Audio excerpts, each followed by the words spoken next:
وہ ہمارے ایک دانشور ہے، تو انہوں نے مضمون لکھا، کئی باتیں بڑی پسند آتی ہیں۔ وہ کہتے ہیں کہ میری اہلیہ، ان کو بھی کسی نے نا مس گائیڈ کر دیا تھا، حالانکہ اچھی خاتون ہے، کسی نے مس گائیڈ کر دیا، تو وہ بھی سماجی اور ویلفیئر اور یہ خواتین کو شوق ہوتا نا بننے کا، تو وہ بھی سماج کے اندر اچھا مقام تلاش کرنے کے موڈ میں آ گئی۔ تو کہیں ایک دن جانا تھا تو بڑی بن سنور کے میرے ساتھ وہ گاڑی میں بیٹھ گئی۔ تو میں گاڑی میں، عورتوں کو یہ بھی مسئلہ ہوتا ہے نا کہ ہماری تعریف کرو، تو کئی دفعہ بعد مردوں بیچاروں کو جھوٹ بولنا پڑتا ہے، تو زبردستی کراتی ہیں نا جی۔ تو اس میں گنجائش بھی دی ہے شریعت نے گنجائش دی ہے کہ کبھی بیوی کو راضی کرنے کے لیے خلاف واقعہ بات کرنی پڑے تو کر لینی چاہیے، تو وہ کراتی بھی ہیں۔ 3 موقع پر خلاف واقعہ بات کرنے کی اجازت ہے، واقعے کے خلاف بھی آپ بات کر سکتے ہیں۔ جنگ کے موقع پر 2 لوگوں کو صلح کرانے کے لیے اور بیوی کو راضی کرنے کے لیے کر لیں کوئی ایسی بات، بے شک اپنی طبیعت پہ جبر کر کے کر لیں، گنجائش ہے، اجازت ہے۔ تو وہ کہتے ہیں جب وہ گاڑی میں میرے ساتھ بیٹھی بن سنور کے، تو وہ تقاضا کرنے لگی کہ میں نے مطلب بڑے اچھے کپڑے پہنے ہیں پر آپ نے توجہ نہیں کرائی۔ وہ سیاںا بندہ تھا، وہ چاہ رہا تھا کہ میری خاتون سمجھ جائے۔ وہ کہتے ہیں مجھے پتا تھا کہ بیچاری مس گائیڈ ہو گئی ہے، دل کی بڑی اچھی ہے، سیاਣੀ ہے، لیکن اس کو نا کچھ خواتین نے، کچھ لوگوں نے مل کے اس کو ذہن غلط کر دیا ہے کہ سماج میں نکلو، باہر جاؤ، کام کرو، فلاں کرو، اپنی مرضی سے جیو۔ تو میرے ساتھ گاڑی میں بیٹھی کہیں جانے کے لیے، تو مجھ سے کہنے لگی کہ آپ نے میری طرف توجہ ہی نہیں کی، آپ نے کوئی ذکر ہی نہیں کیا کہ میں کیسی لگ رہی ہوں۔ تو وہ کہتے ہیں میں نے اسے کہا کہ اگر تو ناراض نہ ہو تو پھر میں صحیح والی تعریف کر دوں۔ تو اس نے کہا کہ آپ کر دیں۔ تو کہتے ہیں میں نے درد سے اور خلوص سے اپنی بیوی سے کہا، خلوص کے ساتھ میں نے کہا میں تو روز گھر ہوتا ہوں، روز شام کو گھر ہوتا ہوں، اگر تو میرے لیے تیار ہوتی تو میں تیری تعریف کرتا، لیکن آج تو باہر جانے کے لیے تیار ہوئی، تو پھر ان سے تعریف کی امید رکھ جن کے لیے تو نے تیاری کی ہے۔ میرے لیے تیاری کرتی تو میں تو ہر شام تیرے پاس ہوتا ہوں۔ کہتے ہیں میرے لفظوں میں درد تھا تو وہ بھی رو پڑی اور کہنے لگی آپ گاڑی روک دیں، مجھے باہر جا کے کسی کو راضی نہیں کرنا، میں نے اسے راضی کرنا ہے جس کو رب کریم نے میرا شوہر بنایا ہے اور میرے لیے منتخب کیا ہے میرے ماں باپ کو، میں واپس لوٹتی ہوں۔ یہ ایک پہلو ہے سلگتا ہوا، اس کو سمجھا جائے۔ عورت کو ویسے بھی قابو کرنا بڑا آسان ہوتا ہے۔ اعلیٰ حضرت بریلوی رحمۃ اللہ علیہ فرماتے ہیں بیٹیاں نازک شیشیاں ہوتی ہیں، ان کو تو ذرا سی چوٹ لگے تو ٹوٹ جاتی ہیں۔ دیکھیں کتنا بڑا جملہ کہا بریلی کے امام، میں نازک شیشیاں، ذرا کوئی آدمی گمراہ کرتا ہے، ذرا خراب کرتا ہے۔ اب دیکھیں نا، یہ جو بچیوں کو بچے مس گائیڈ کرتے ہیں، انہیں بڑے بڑے خواب دکھاتے ہیں، وہ بیچاری ماں باپ کو چھوڑ کے، بہن بھائی کو چھوڑ کے اس کے ساتھ شادی کرتی ہے، پھر جو اس کا بعد میں اشر ہوتا ہے، آپ ادلیاں نو سردار پہن تکے تے شرما والیاں نو چوٹے ڈولیاں دے۔ پھر وہ بیچاری ماں باپ رکھتے نہیں، وہ ظلم کرتا ہے، تو کتنی بڑی تکلیف میں وہ بچی آ جاتی، نازک شیشی ہوتی ہے نا تو ٹوٹ جاتی۔ یہی حال اب جدید خواتین اور یہ جو کچھ اینکر پرسن ہیں، یہ اصل میں نا یہ آپ کو سیاست سکھاتے ہیں، لیکن یہ مادر پیدر آزاد لوگ ہیں، بالکل آزاد۔ یہ تو علماء شور نہ کریں، بات نہ کریں، گفتگو نہ کریں، مشائخ بات نہ کریں، اور یہ جو کچھ سنجیدہ اور دینی طبقہ ہے یہ کوئی شور نہ کرے، یہ تو روڈوں پہ ننگے ہو کے آ جائیں معاذ۔ خوفناک نظریہ رکھتے ہیں یہ لوگ۔ عورت کو کہتے ہیں تیرے حقوق ہم تجھے لے کے دیں گے، مثلاً وہ کون سا حق ہے جو تم نے لے کے دینا ہے؟ میرے نبی کریم صلی اللہ علیہ وسلم اس کو بیٹی بھی بنایا ہے، اس کو بہن بھی بنایا ہے، اس کو ماں بھی بنایا ہے، اسے بیوی کا عالی شان رتبہ بھی عطا فرمایا ہے۔ اور چونکہ بیٹی کا بھی حق بڑا بیان کیا جاتا ہے، بہن کا بھی، ماں کا بھی، اور بیوی کے معاملے میں لوگ سمجھتے ہیں کہ زیادہ بات نہیں کرنی چاہیے، شاید مسئلہ خراب ہو جائے۔ حالانکہ نبی پاک صلی اللہ تعالی علیہ وسلم نے بیوی کے بارے میں پتہ کیا فرمایا؟ فرمایا جب تم نکاح کر لیتے ہو تو اپنا ایمان محفوظ کر لیتے ہو۔ اب میں اس کی شرح نہیں کرتا، اب خود کر لیجئے گا کہ وہ ایک ایسی شخصیت ہوتی ہے کہ جس کی موجودگی میں آپ کا ایمان محفوظ ہے۔ اب میں نہیں سمجھتا کہ اس سے بڑی بات کوئی اور ہو سکتی ہے، جس کی موجودگی میں آپ کا ایمان، اور بھائی یہ حدیث پاک عرض کر رہا ہوں، نکاح جب کوئی کر لے تو اس نے اپنا ایمان مکمل کر لیا. اس کا معنی یہ ہوا کہ آپ کا ایمان محفوظ ہے اس کی موجودگی میں. تو اس سے زیادہ بھی یعنی ایمان سب سے قیمتی چیز ہے نا, تو اس کے محفوظ ہونے کی وجہ حضور نے نکاح بیان کر دی. اب میرا خیال ہے بی بی اگر کوئی اس سے بڑا حقوق مانگے گی تو بیوقوفی کرے گی. اتنا بڑا درجہ نبی کریم نے اسے عطا کر دیا, اتنا بڑا مقام دے دیا کہ تو خامند کے ایمان کے محفوظ ہونے کا ذریعہ بن گئی ہے.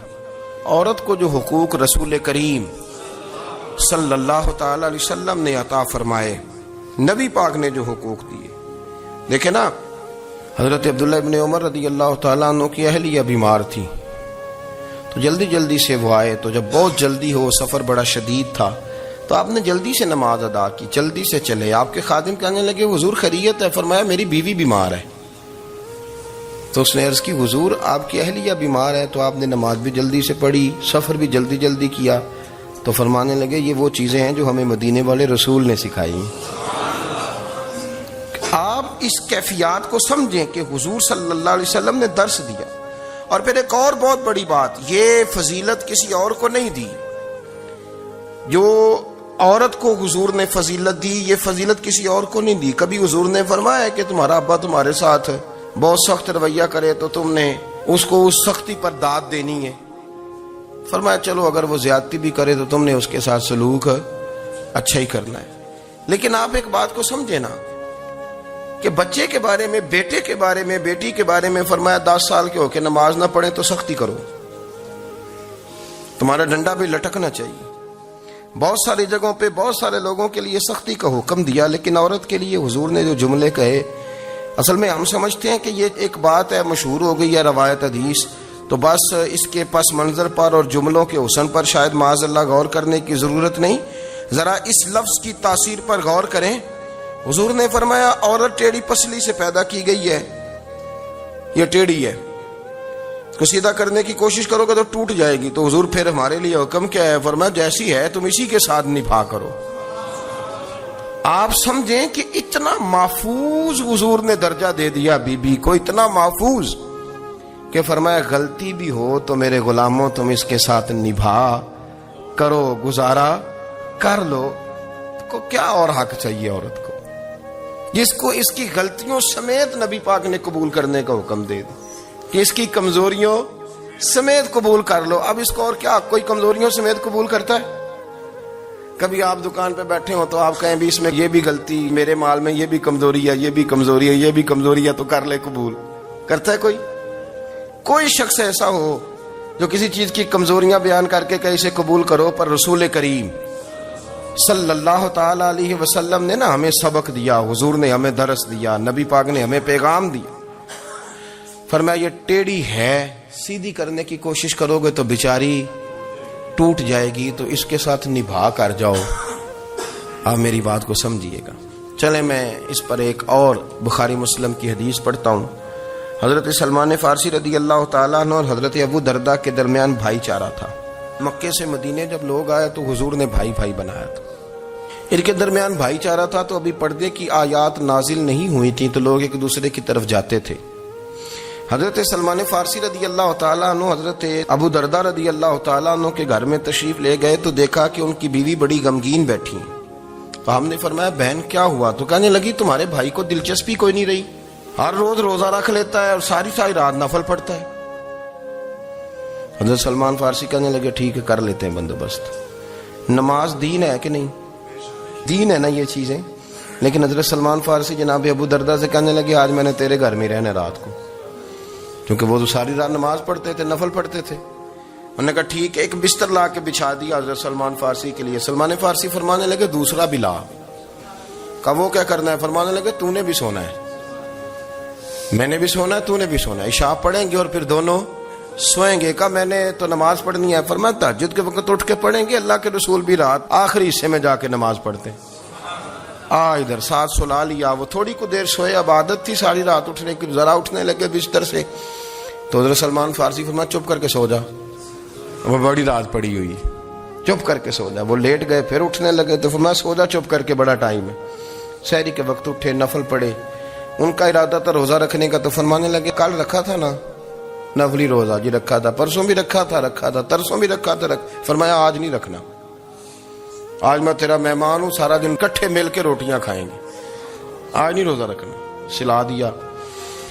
اب حضرت ابو درداء رضی اللہ تعالیٰ عنہ کہہ تو کچھ نہ سکے، پر کہنے لگے سلمان تم پتہ تم کیا کر رہے ہو، نہ تم نے مجھے رات اٹھ کے زیادہ نفل پڑھنے دیے، سویرے روزہ نہیں رکھنے دیا۔ تو حضرت سلمان فارسی کہنے لگے کوئی لمبی بات تو نہیں نا، چلتے ہیں نا ابھی فجر میں مسجد نبی میں، تو نبی پاک کو بتاتے ہیں سرکار دو عالم علیہ السلام کی خدمت میں تو اپنی بات کرنا، میں اپنی کروں گا، حضور نتیجے کا اعلان فرما دیں گے، بات طے ہو جائے گی۔ حاضر خدمت ہوئے، عرض کی یا رسول اللہ صلی اللہ تعالی علیہ وسلم یہ ساری رات نفل پڑھتے ہیں، ہر روز روزہ رکھتے ہیں، ان کی اہلیہ غمگین بیٹھی ہیں، حکم فرمائے۔ تو نبی پاک صلی اللہ علیہ وسلم نے فرمایا پھر ہوا کیا؟ یا رسول اللہ میں نے رات سلایا ہے، سحری میں اٹھایا ہے، سویرے روزہ نہیں رکھنے دیا۔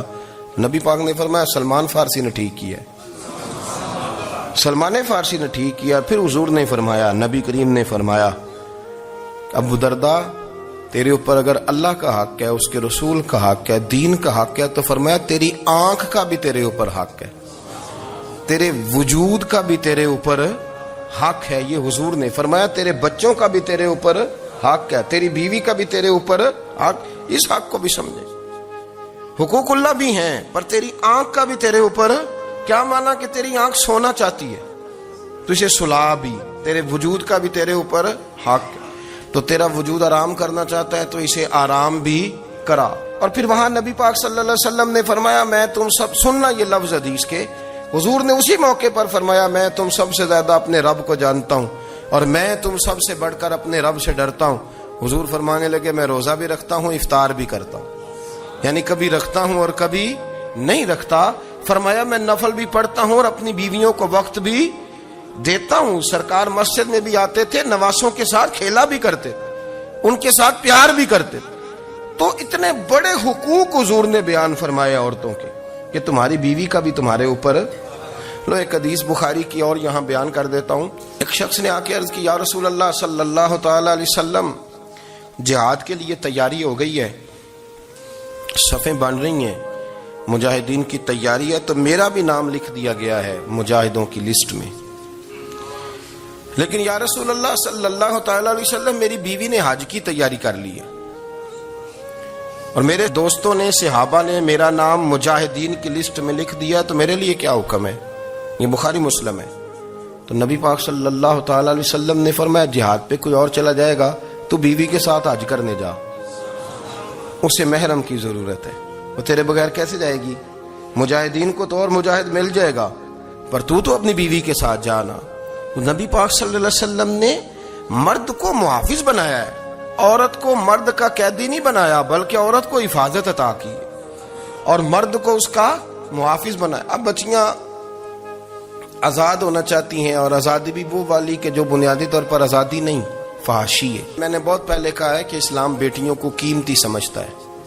جس بندے کے پاس 20 تولے سونا ہو وہ چوک میں لے کے نہیں آتا، وہ قیمتی چیز ہے، اس نے چھپا کے رکھی ہوتی ہے۔ تو جو نبی پاک صلی اللہ علیہ وسلم کا کلمہ پڑھنے والے بیویاں، اسلام انہیں قیمتی سمجھتا ہے، کہتا ہے کہ تم قیمتی ہو لہذا گھر کے اندر رہو، تم باہر نہ ہو۔ لیکن عورتیں ہیں کہ ان کو بلا وجہ لوگ خراب کر دیتے ہیں اور بلا وجہ وہ اس مغالطے کا شکار ہو جاتی ہیں۔ اب آگے بڑھتے ہیں۔ قرآن مجید نے سورہ نور کی آیت نمبر 30 میں کہا کہ کل للمؤمنین یغضوا من ابصارہم، فرمایا کہ اے محبوب علیہ السلام مومن مردوں سے کہہ دو کہ اپنی نظریں جھکا کے رکھیں، اپنی نظریں۔ اور اگلی آیت میں فرمایا وَقُلْ لِلْمُؤْمِنَاتِ یغضضن من ابصارہن، فرمایا کہ اے محبوب مومن عورتوں سے بھی کہہ دو کہ اپنی نظریں جھکا۔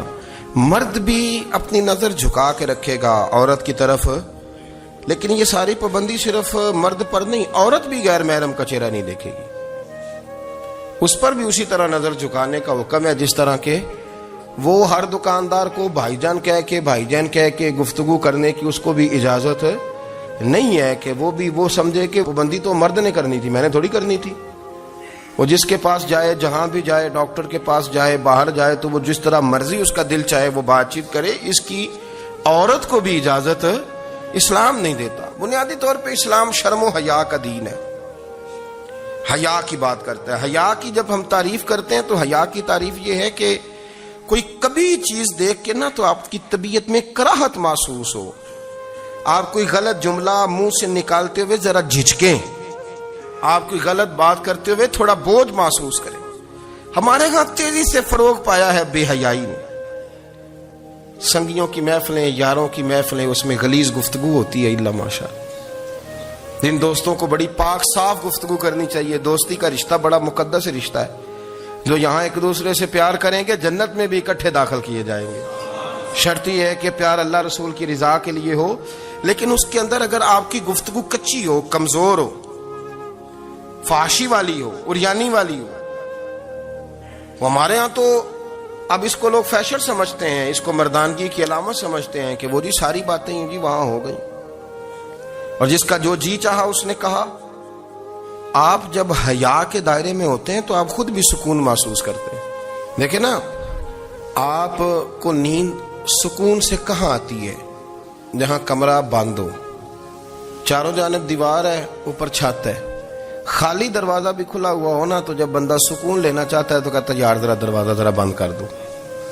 وہ اچھی طرح اپنے آپ کو چھپا لیتا ہے نا حیا کے پردے میں, تو اللہ اسے سکون عطا کرتا ہے.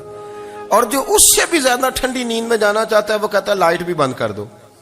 اب وہ مکمل طور پہ سمجھتا ہے کہ میں چاروں جانب سے چھپ گیا ہوں, اگر میں کھل کے بھی سو جاؤں گا تو میرا چونکہ پردہ قائم ہے تو مجھے کوئی دشواری نہیں ہوگی. آپ جب چھپ جاتے ہیں, جب آپ حیا کے اندر سمٹ جاتے ہیں, جب آپ چادر کے اندر آ جاتے ہیں تو آپ بہت ساری جگہوں پہ آسانی محسوس کرتے ہیں. تو حیا تو آپ کو سکون دیتی ہے, حیا تو دل کو راحت دیتی ہے. میں بڑی ذمہ داری سے بات عرض کرتا ہوں, قرآن مجید نے نا ایک مقام پہ مذاق کو, ایک مزاح ہوتا ہے خوش طبی, وہ نہیں مذاق, مذاق اڑانا. قرآن پاک نے نا مذاق کو ایک جگہ پہ جاہلوں کا طریقہ بھی قرار دیا ہے. بنی اسرائیل کے لوگوں سے حضرت موسیٰ نے کہا کہ گائے ذبح کرو اور ایک ٹکڑا مقتول کو مارو, زندہ ہو کے خود بتا دے گا مجھے کس بندے نے قتل کیا. تو کہنے لگے آپ ہمارے ساتھ مذاق کر رہے ہیں. تو قرآن مجید کہتا ہے کہ حضرت سیدنا موسیٰ علیہ الصلوۃ والسلام فرمانے لگے اعوذ باللہ ان اکون من الجاہلین. فرمانے لگے میں اللہ کی پناہ مانگتا ہوں کہ میں جاہلوں میں سے ہو جاؤں. یہ مذاق کرنا تو جاہلوں کا طریقہ ہے. اگر آپ کی زبان سے بے حیائی کا جملہ نکل گیا, اگر آپ کی زبان سے بے حیائی کا جملہ نکل گیا, آپ نے کہہ دیا کہ ہم آزاد لوگ ہیں, جو مرضی کریں گے, جو مرضی کہیں گے, جو ہمارا دل میں آئے گا کریں گے, تو پھر تو لوگ آپ کا وہ حشر کریں گے کہ آپ سے برداشت ہی نہیں ہوگا. جس کا لوگ مذاق بنا لیتے ہیں اور جو مذاق بن جاتا ہے پھر اسے کچھ جینے دیتا ہے. آپ حیا کی چادر میں چھپیں گے تو بچیں گے.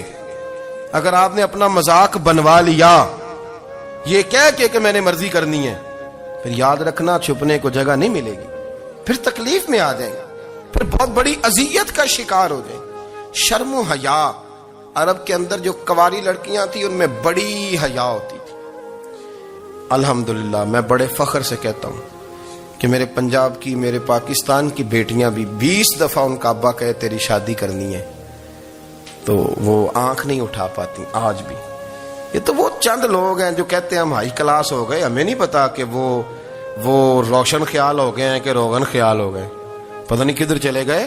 ورنہ ہماری بیٹیاں آج بھی جب ان سے ان کا باپ, ان کی ماں بات کرتی ہے تیری شادی کی, تو وہ تو شرم کے ساتھ پچھلے سے پچھلے کمرے میں چھپتی ہیں.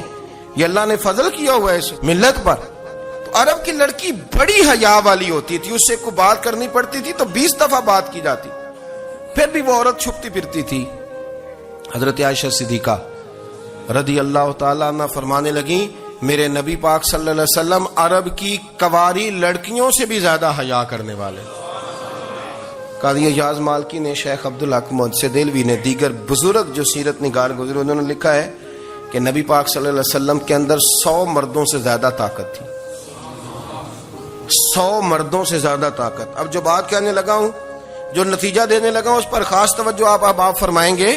ذرا فکری طور پر, نظریاتی طور پر ایک چیز کو سمجھیے. ہم سمجھتے ہیں کہ جوان لڑکا ہے جی جو مرضی کرے, عمر ہے جی. آپ ذرا بات پر غور کیجئے گا کہ حضور صلی اللہ علیہ وسلم میں طاقت 100 مردوں سے زیادہ ہے, اور حیا کواری لڑکیوں سے بھی زیادہ ہے. ذرا اس بات کا تقابلی جائزہ کیجئے گا کہ طاقت 100 مرد سے زیادہ ہے لیکن حیا کواری لڑکی سے بھی زیادہ ہے. اس کا معنی یہ ہوا کہ جس ٹہنی کو پھل زیادہ لگ جاتے ہیں وہ جھکا کرتی. تو حیا تو حسن ہے. حیا تو آپ کو پاک صاف کرے گا. حیا تو آپ کو نرالا کرے گا, انوکھا کرے گا. رسول کریم صلی اللہ علیہ وسلم عرب کی کواری لڑکیوں سے زیادہ حیا والے تھے. کواری لڑکیوں سے زیادہ حضور حیا فرمایا کرتے تھے.